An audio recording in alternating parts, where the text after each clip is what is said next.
오늘 저는 여러분과 함께 하나님의 동역자들이라는 제목으로 말씀을 전하고자 합니다. 우리가 읽었던 나는 심었고 아볼로는 물을 주었으되 오직 하나님께서 자라나게 하셨나니, 여러분 모두에게 익숙한 구절일 것입니다.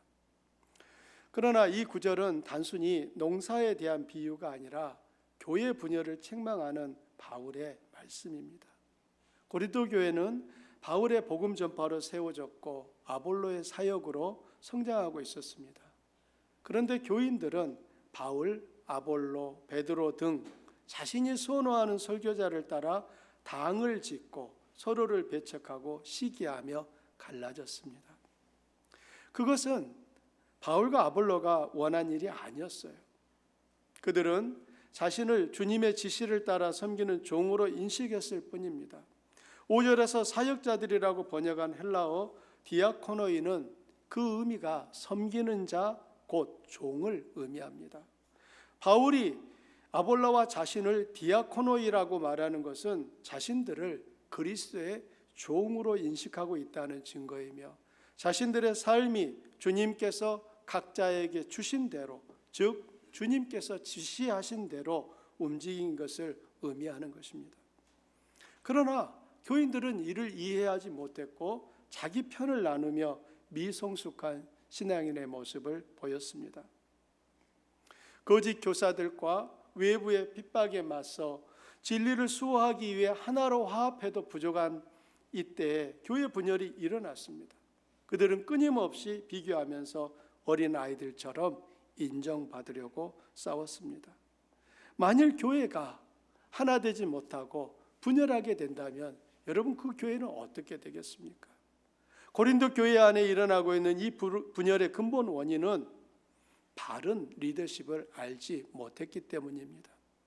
오늘날 많은 교회가 겪는 어려움 역시 여기에 뿌리를 두고 있습니다. 예수님이 제자들에게 이렇게 말씀하셨습니다. 너희 중에 큰 자는 너희를 섬기는 자가 되어야 하리라. 너희 중에 큰 자는 젊은 자와 같고 다스리는 자는 섬기는 자와 같을지니라. 여러분, 여기서 중요한 단어는 큰 자와 섬기는 자입니다.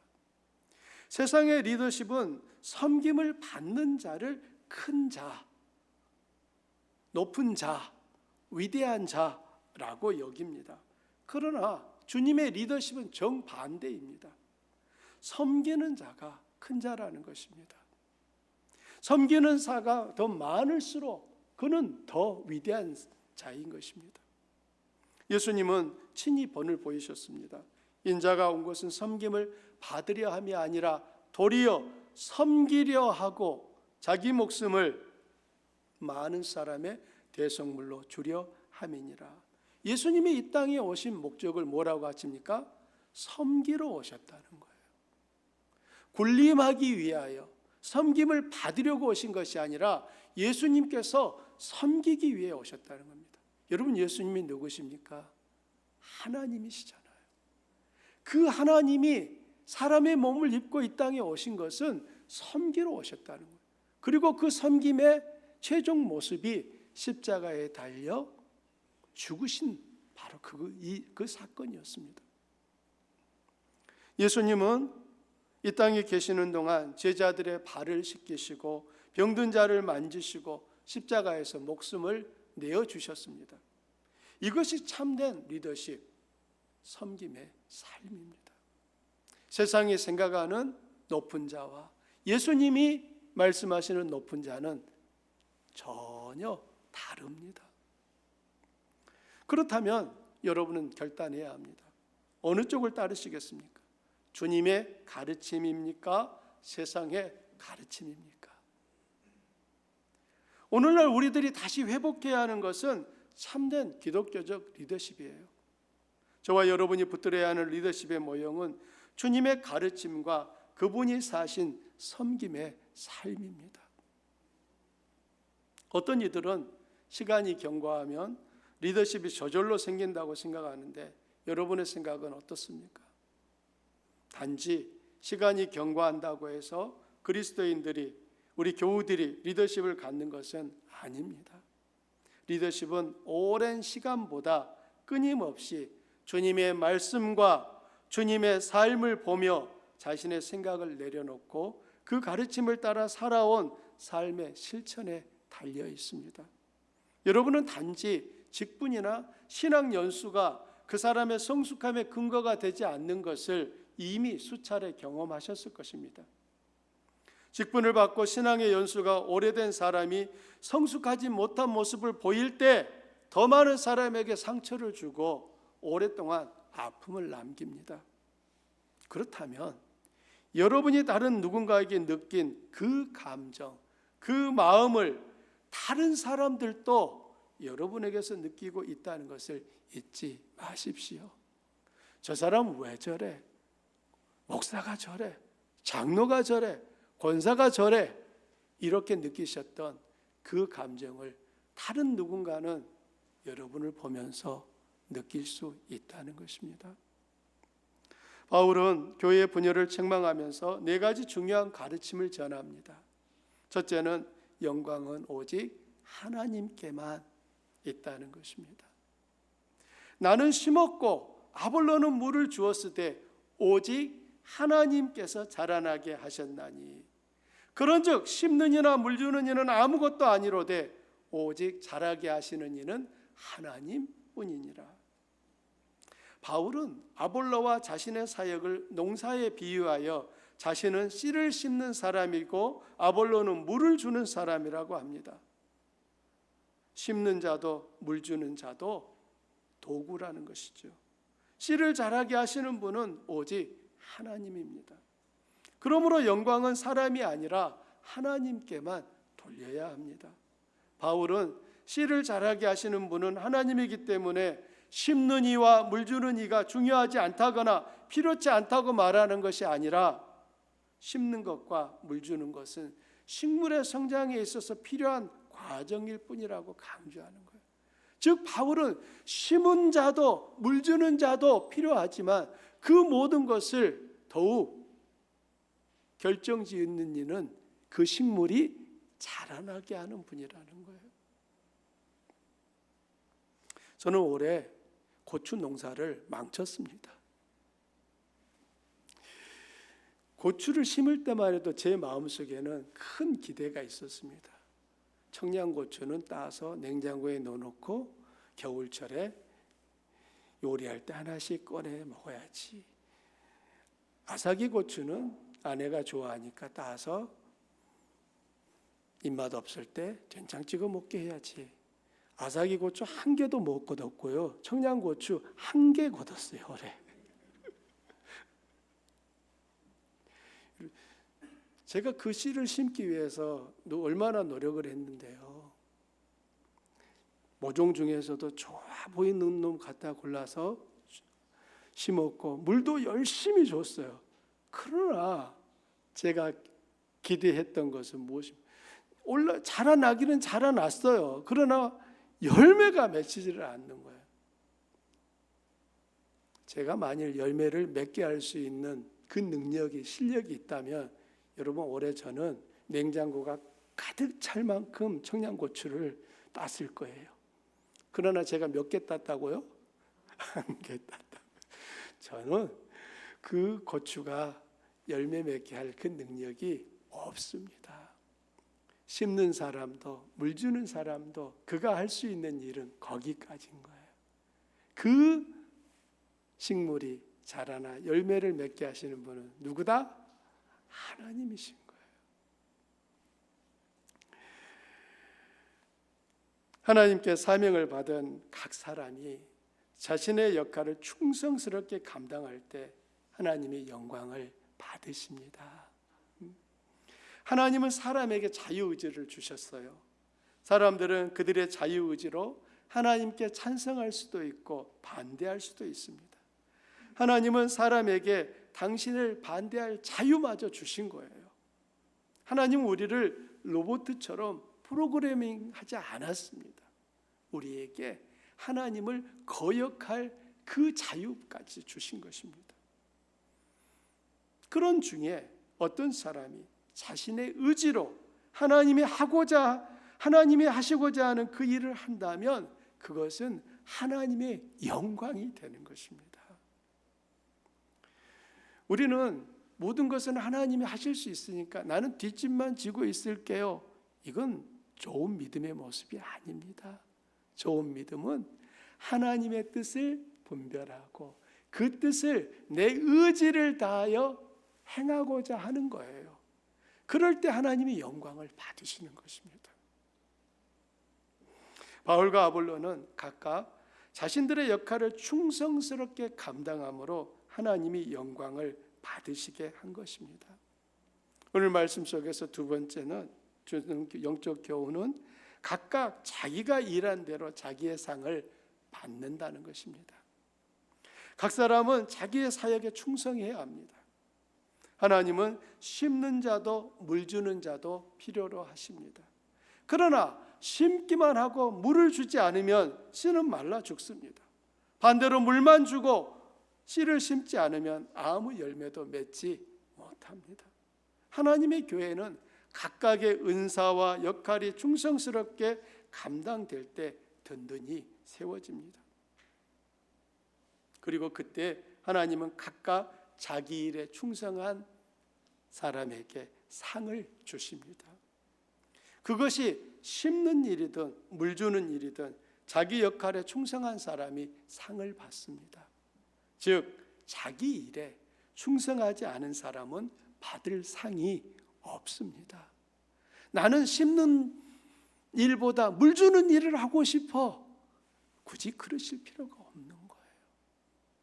나에게 하나님이 맡겨주신 그 역할을 내가 감당할 때 하나님은 충성한 그 사람에게 상을 주시는 거예요. 무슨 일을 했느냐가 아니라 맡겨진 그 일을 어떻게 수행했느냐를 보시고 하나님께서 상을 주시는 것입니다. 세 번째는 우리는 하나님의 동역자들이라는 사실입니다. 우리는 하나님의 동역자들이요 너희는 하나님의 밭이요 하나님의 집이라. 하나님은 바울과 아볼로를 그분의 동역자로 삼으셨습니다. 그리고 하나님은 우리도 당신의 동역자로 부르셨습니다. 하나님 혼자서 일하지 않으셔요. 그분은 우리와 함께 일하기를 원하십니다.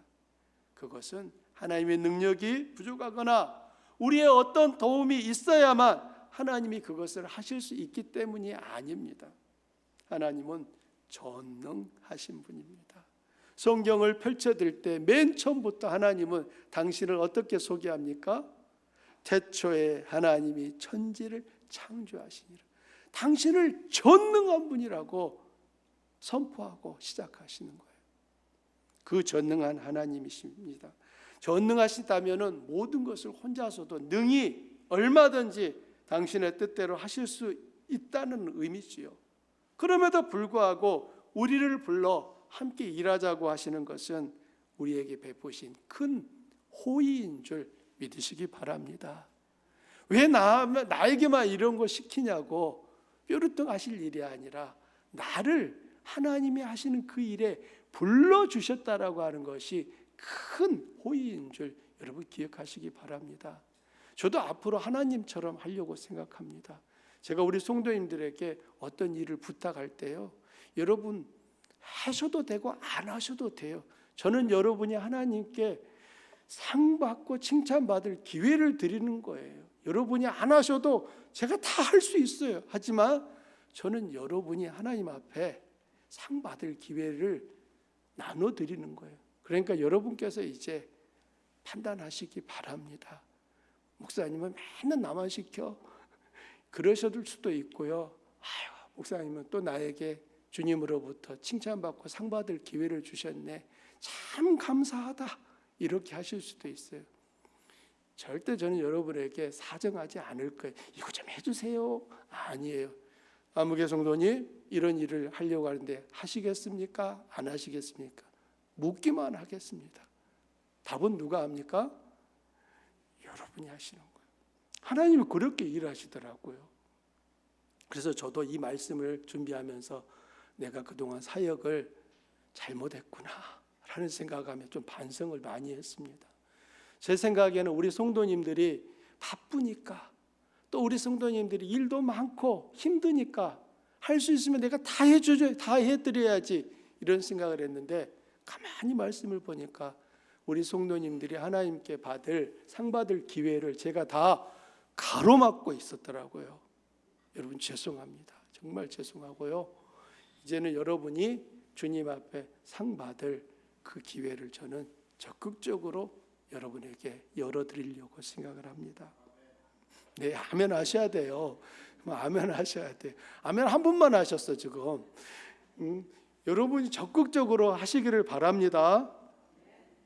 하나님은 전능하심에도 우리를 당신과 함께 일하자고 부르셨다고요. 여러분 이게 호의라고요. 호의. 하나님은 우리와 관계를 맺고 교제하며 우리가 하나님의 기쁨을 함께 누리기를 원하시는 것입니다. 우리가 기뻐하는 것을 보고 우리가 하나님의 역사에 동참자가 되어서 그 뜻이 이루어지는 것을 보는 영광을 누리기를 원하시는 것입니다. 그것은 우리를 사랑하시기 때문인 거예요. 하나님이 우리를 그분의 일에 참여시켜 주셨다는 것은 마음을 설레게 합니다. 내가 무엇이기에 도대체 나 같은 것을 하나님이 그 영광스러운 당신의 동역자로 초대해 주셨다는 거예요. 세상에 그렇게 많은 사람들이 있는데 하나님이 이 일을 하시려고 할 때 아무개야 너 나하고 좀 같이 해보자 라고 불러주셨다는 것이 여러분 가슴 뛰는 일 아닙니까? 나와 같이 일하고자 하시는 분이 여러분 누구예요? 전능한 하나님이시란 말이에요. 그러니 그 하나님의 동역자가 되어 산다는 것이 여러분 얼마나 가슴 설레는 일입니까? 하지만 어떤 분들은 이것을 감사와 영광의 기회로 생각하지 않고 오히려 교만과 불평의 기회로 바꿉니다. 역시 나밖에 없어. 또는 왜 나만? 이제 이런 마음을 가지시는 거예요. 그러나 우리가 기억해야 될 게 있습니다. 하나님의 동역자가 되어 그분의 일에 참여한다는 것이 항상 웃을 일만은 아니라는 거예요. 때로는 엄청난 수고와 눈물과 아픔을 겪어야 하는 일입니다. 그러나 그것은 참으로 영광스러운 일입니다. 운동선수들이 국가대표로 발탁되었을 때 부끄러워하거나 슬퍼하거나 불평하는 것을 본 적이 있으십니까? 없을 거예요.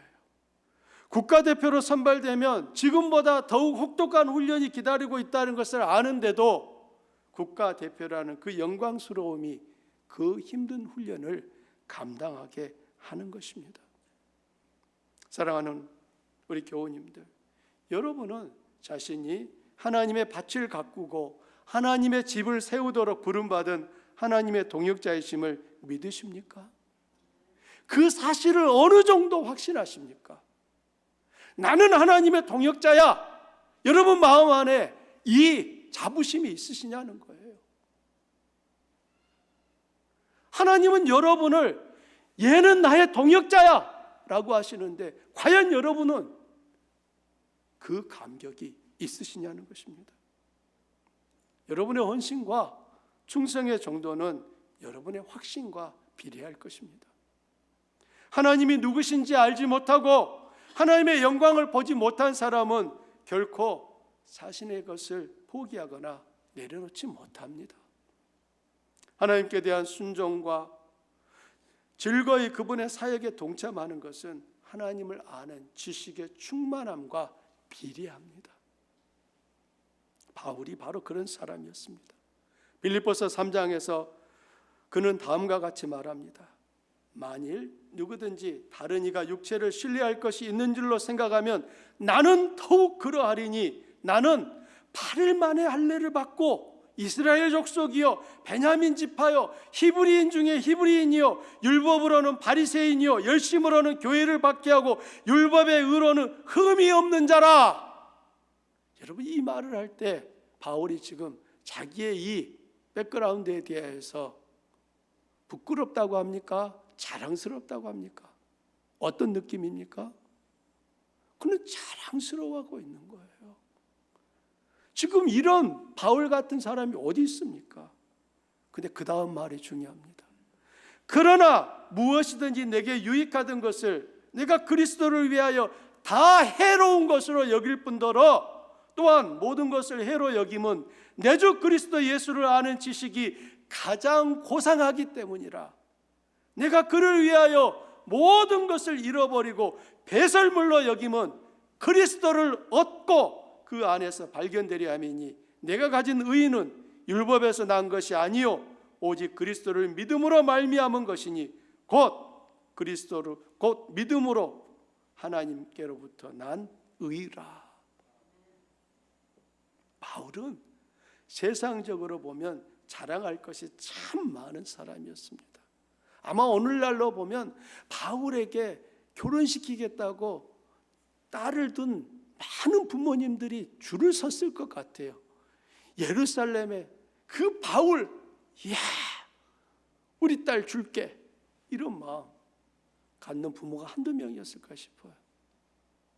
그런데 그 많은 자랑거리들이 그리스도 앞에서 보니 한낱 배설물에 불과하며 오히려 해가 된다고 말합니다. 여러분, 도대체 바울은 어떻게 그토록 사람들이 부러워하고 그 자신 역시 얻기 위하여 그 많은 세월을 몸부림쳤던 그 모든 것들을 해로운 것이고 자신의 배설물이라고 고백할 수 있을까요? 어떻게 이 일이 가능할까요? 의외로 간단합니다. 바울은 예수 그리스도를 만났거든요. 예수 그리스도를 만났기 때문에 바울은 그가 그토록 붙잡으려고 했던 것, 그가 이미 소유하고 있는 것이 그리스도의 빛에 비춰보니 아무것도 아니라는 것을 알게 된 거예요.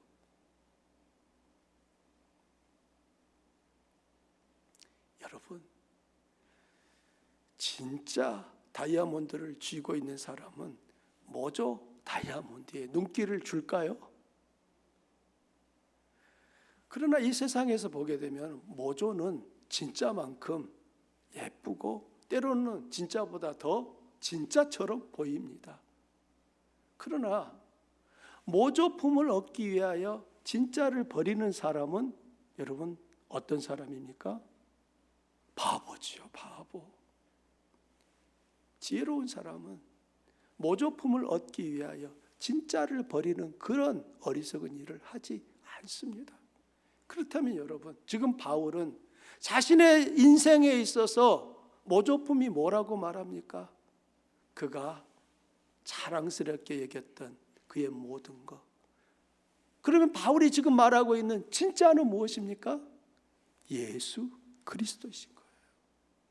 안타깝게도 오늘날 수많은 교인들이 바울이 버렸던 그것을 붙잡기 위하여 그리스도를 버리고 있다는 사실입니다. 여러분 어떻게 생각하십니까? 혹여나 여러분도 그 가운데 함께 서 있지는 않습니까? 나는 안 그래 자신이 할 수 있습니까? 내 삶 가운데 나는 무엇을 목적으로 삼으며 내 삶을 이루어가고 있습니까? 바울이 버렸던 그것을 붙잡기 위하여 예수 그리스도를 버리고 있다면 결코 그 사람은 지혜로운 자일 수 없는 것입니다. 그리스도를 아는 지식, 그 하나님을 아는 지식을 참으로 가진 자는 다른 어떤 것도 내려놓을 수 있습니다.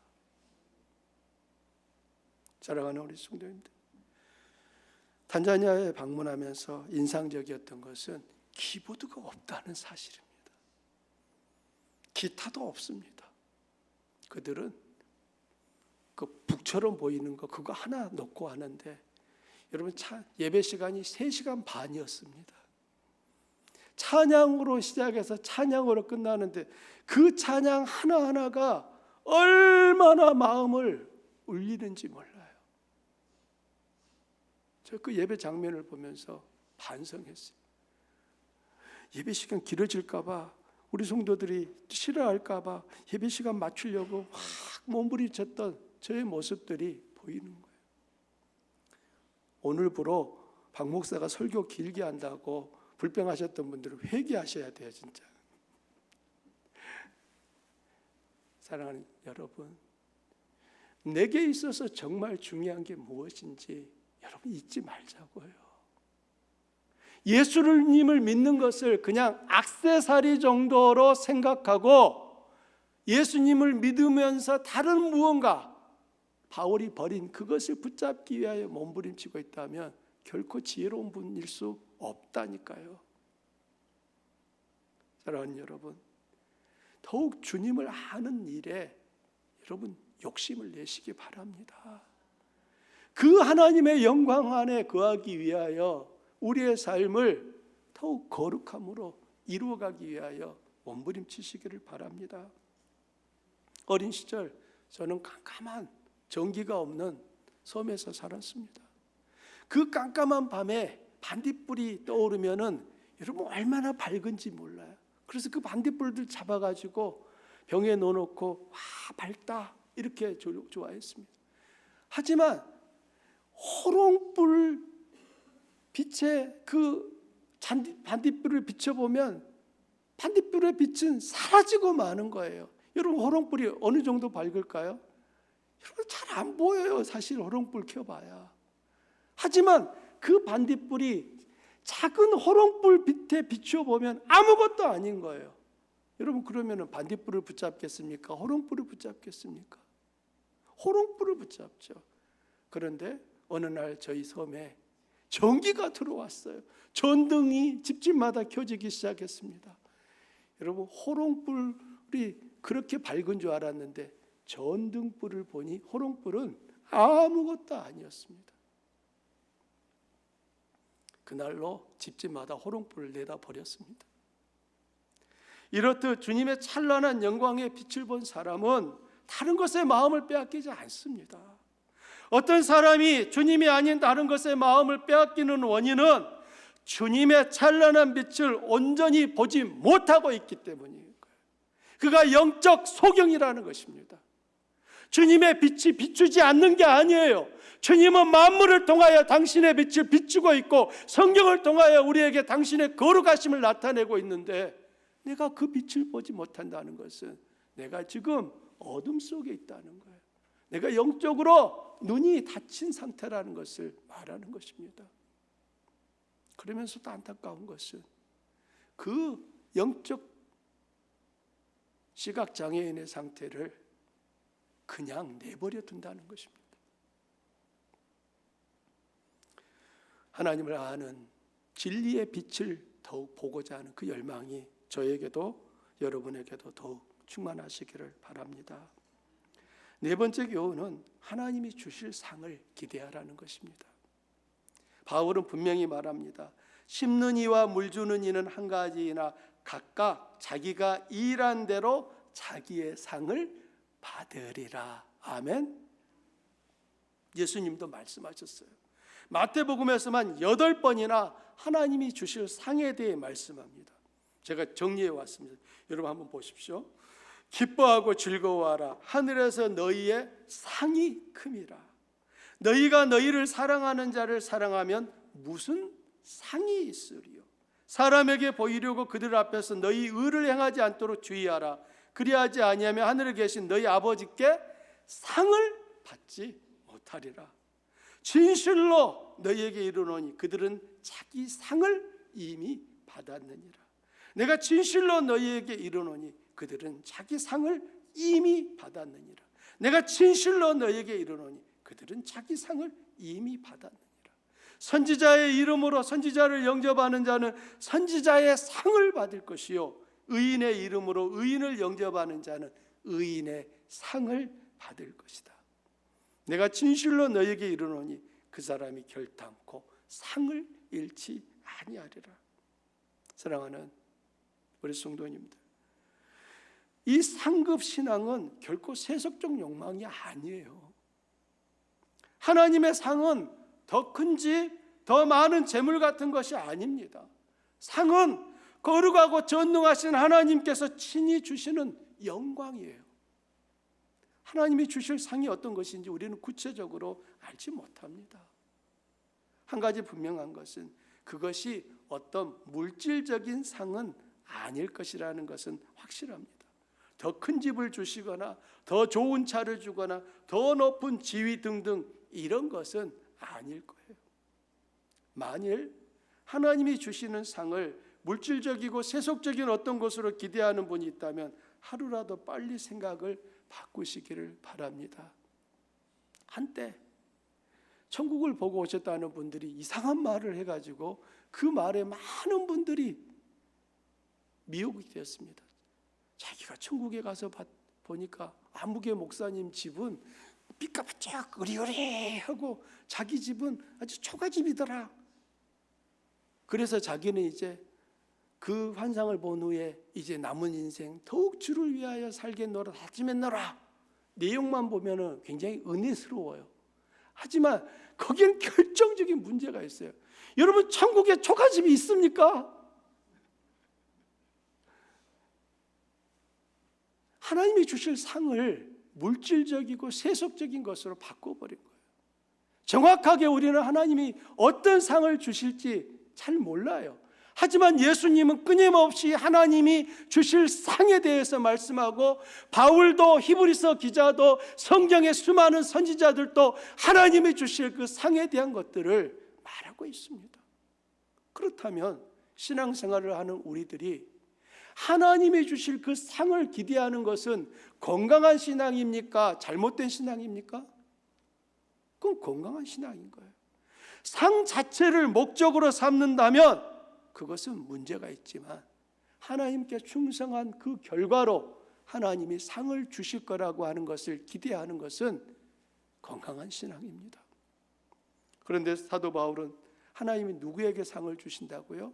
각각 자기 일에 충성한 사람에게 주신다는 거예요. 하나님은 아무에게나 상 주지 않습니다. 세상에서도 상을 아무에게나 주지는 않습니다. 운동 경기에서 금메달을 누가 받습니까? 다 받습니까? 참가한 선수 다 금메달 받습니까? 그건 아니잖아요.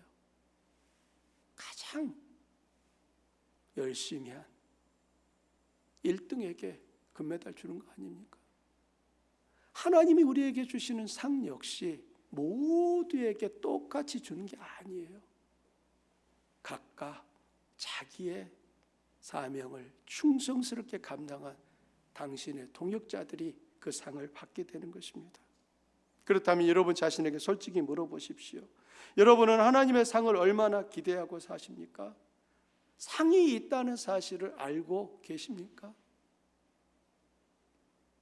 내 인생 가운데 정말 지금 너무 힘이 들어. 그렇지만 내가 하나님 앞에 서야 될 날이 있고, 그 하나님 앞에 설 때에 주께서 나에게 상 주실 것을 기대하기에 믿음의 길에서 이탈하지 아니하고 그 자리를 지켜가고 계시자는 것입니다. 어떤 분들은 이렇게도 말합니다. 나는 지금으로도 충분해.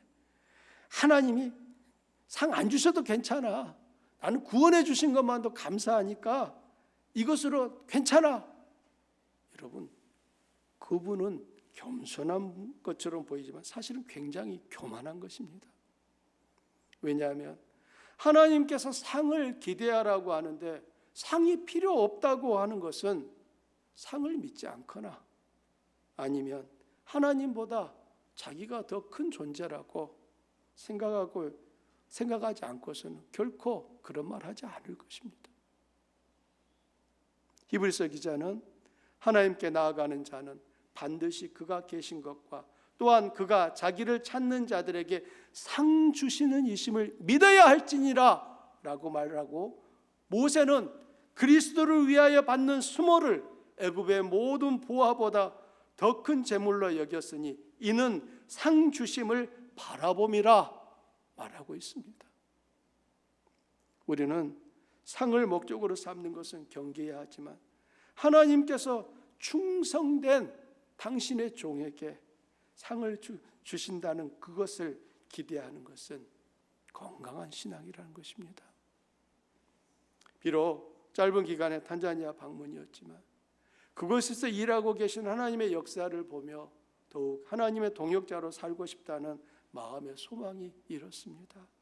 무슬림의 땅에서 하나님을 찬양하고 거룩한 무리들이 더 많이 생겨나는 것을 보고 싶습니다.